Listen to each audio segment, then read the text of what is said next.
Let's get down to business and talk about real estate with Laura Bramnick from TalkRealEstateAZ.com. TalkRealEstateAZ.com. Hi, Laura. Hi, Sinclair. We need to talk about the state of real estate. And I know that you've prepared some information for us, gone over some of your research. Yep. And I'm looking forward to that. Let me first introduce you. You're an attorney, you are a real estate agent. Your practice, your law practice, you specialize in real estate. You're licensed through the State Bar of Arizona. You are also an active real estate license in Arizona. You've been a real estate investor, a certified instructor with the Arizona Department of Real Estate. I mentioned the website TalkRealEstateAZ.com. TalkRealEstateAZ.com, and the phone number is 480-624-2705.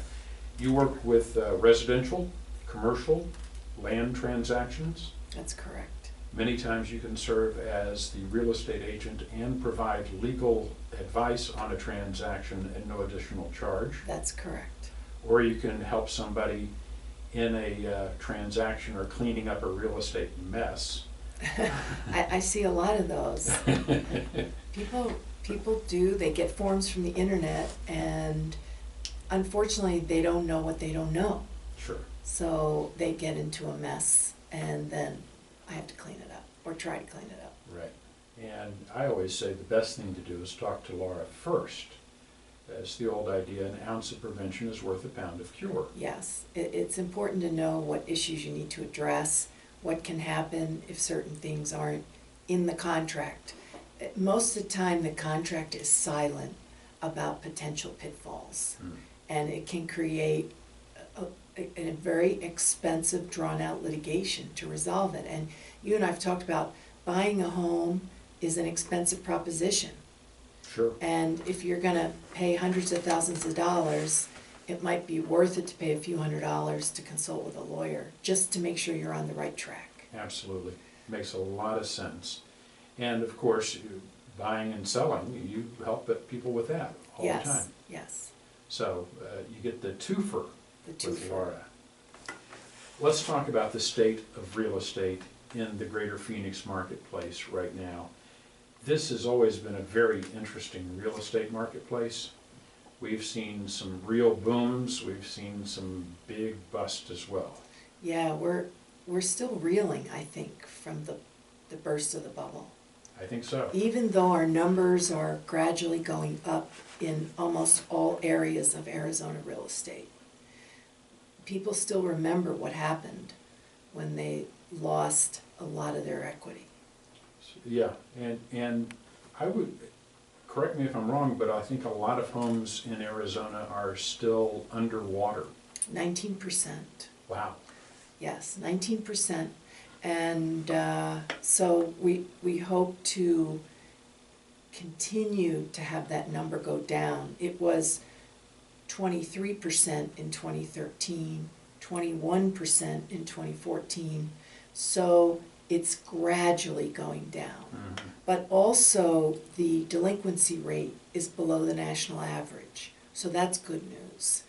Even people maybe who are underwater, they're able to keep up with their payments. Mm-hmm. And more people are very close to breaking even. So the delinquency rate is 2.7% and the national average is 4.8%. So that's good news in terms of our economy. You have to think at some point those people who are kind of locked in their properties right now, once they get out from negative equity, this market has a chance to really take off again at some point. One of the potential problems is that the people that are hanging on who still may be underwater, a lot of them are in interest-only loans. And it just depends on how long ago they took out those loans as to when they're going to reset. And a lot of those loans are doubling. Payments are doubling. Because if you had a 30-year interest-only loan and you pay interest only for 10 years, it now becomes a 20-year principal and interest loan. Right. And so that is the big, elephant in the room, so to speak. However, some of the big banks are working with customers to try to help them get reasonable payments, especially on second mortgages. So there is some help out there. It may not help everybody, but you should definitely look into it. At the same time that some of those loans are resetting, some of the people who maybe went through short sale or foreclosure early on in this process, maybe their time in the penalty box is just about over. Yeah, they're called boomerang buyers. Right. And what's happening now is a lot of those buyers, they were just really underwater and they let their houses go. Mm-hmm. Many of them had and still have stable jobs, so they can afford a mortgage payment. Right. So they've been renting, kind of waiting in the wings till they can buy. And many of those buyers are getting FHA mortgages because the waiting period to get an FHA mortgage is shorter than to get a conventional loan. So FHA, for many people, boomerang buyers, might be the way to go. And also first-time home buyers, because the credit score requirement is lower, and that also helps boomerang buyers. And the down payment is lower. You only need 3.5% for an FHA loan. But are the rates as good? The rates are definitely competitive. The issue with FHA is that you have upfront mortgage insurance and monthly mortgage insurance, no matter how much equity you have in the property. So the upfront mortgage insurance is 1.75% of the loan amount. That's that, for a $250,000 loan, which is pretty average in our market, Okay. that upfront cost is $4,375. And then, That's a chunk. yeah, if you have a 30-year loan where you put 3.5% down and you mortgage $250,000, in addition to the $4,375, you have to pay $177 a month for the life of the loan. Wow. Yes, wow. So you're still in the penalty box to a certain extent. Yeah, basically, many buyers will get an FHA till they maybe can convert to a conventional. Depending on, you have to do the math, because if you're putting less than 20% down and you get a conventional loan, you can now get your 80-15-5, 80-10-10, meaning that you can now get a second mortgage. And in the past, second mortgage payments have been less than mortgage insurance, and that's probably still true, but you gotta do the math. Okay.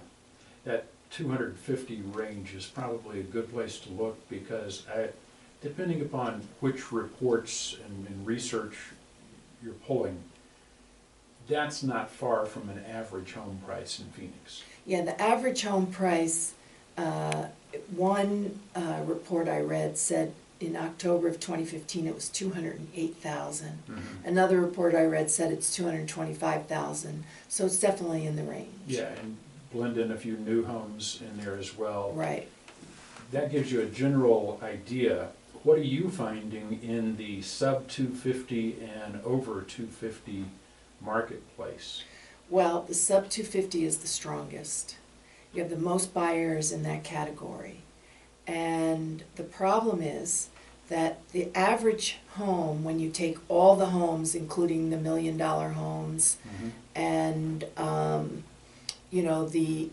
$500,000 homes, the average time on the market is 75 days. However, in the 250 and below category, it's 1 to 2 days. Wow. So there are, in essence, more buyers than sellers in that category, which is going to push those prices up, which is going to price a lot of first-time home buyers out of the market. So the first-time home or the re-entry home for the boomerang buyers, or just people looking to have an affordable home. Yes. This might start to affect affordability in the valley. Yes. And I think that's where the new home construction will, they will try to satisfy that niche where there's, the already built homes, they're not available. But there's the permits for new homes has been increasing steadily every year. It was 11,000 in 2014, 15,500 in 2015, and is expected to be over 19,000 in 2016. That's a big increase. Yeah, so if you're a builder and you see that that's your strongest market, then you're likely to build that range of home. However, like I have a listing on property out in the west side, and we probably won't get the density we need to build that price of home. So it just depends on where the land is and what you can get approved in terms of how many homes per acre. Right. Okay, so we are starting to see permits coming back. That would generally be considered a sign of a strong or solid housing market, because there was a while there where the building just dried up. It really dried up, but the employment rate for construction workers is high right now. Yeah, a lot of people got out of the construction trades. Yeah, so there's a lot of jobs for construction workers because builders are busy and they're building, and that's good news, especially if you're in the price range where there's a lot of buyers. We've also heard a lot about the apartment market and the rental market. Yeah, apartments remain strong. I don't know about you, but I see them popping up everywhere. Yeah, I do. And it just seems like there's not enough people to live in all of them. There's so many popping up. But there is a very strong demand, and the biggest demand comes from millennials because their job history is less stable than in generations prior. Mm-hmm. They move around more, they change jobs more often. And also baby boomers, because they're maybe want to get rid of having to take care of a house, things Sure. like that. There's also a niche market that's emerged, detached single-story apartments. So, and that Okay. that I haven't seen any personally, but that's in the reports that I read. And also, demand for single-family rentals is up. And I think this is a market that if there's not enough single-family rentals, the single-family homes, I think these apartment builders are building these detached, they're like detached almost patio homes. Mm-hmm. You know what I'm saying? Because there's a demand for them. Yeah. And That's an so interesting idea. it's very interesting. So we'll have to kind of see where that market goes. But I think a lot of boomers specifically are used to having detached property. And so I think that they would be willing to pay a little more for something like that. Maybe a smaller place, Yeah. something where they don't have to worry about the maintenance. Right. But they still want a little bit of privacy and. And a lot of those places have amenities. They have a Right. fitness center, a pool, some of them have activities. So that sounds like, a good market. So we'll have to see next year how that market's doing. Rental prices continue to go up as well? Yes, rental prices, single-family homes, they went up 9% from a year ago. 9%? Yes. That seems like a little bit too fast almost. Yeah, and I know that the there's more apartments, so the apartment market is more available. But the inventory of rental homes is down 30%, and the supply is very limited, below 1,300 a month. So there's still strong demand there, Very strong demand. which would continue to push higher prices. Yes, higher prices on single-family apartments, because there's more of them. They're remaining more stable prices. We will continue to take a look at some other ideas in real estate, the state of real estate, with Laura Bramnick from TalkRealEstateAZ.com. Oh, that was good, huh?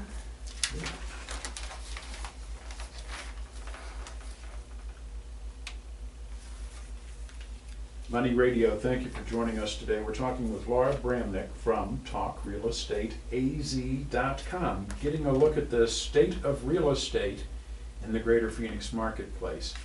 Laura Bramnick, of course, is a regular guest on Thursdays, and we're taking a little extra time with her today.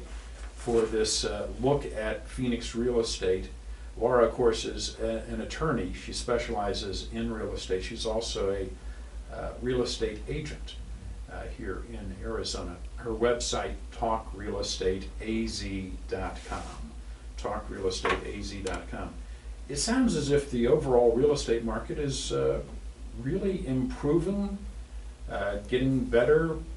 Generally speaking, not really rapid growth, but just solid growth. Yeah, and I think based on what we've been through, that's really what we need, is the slow and steady.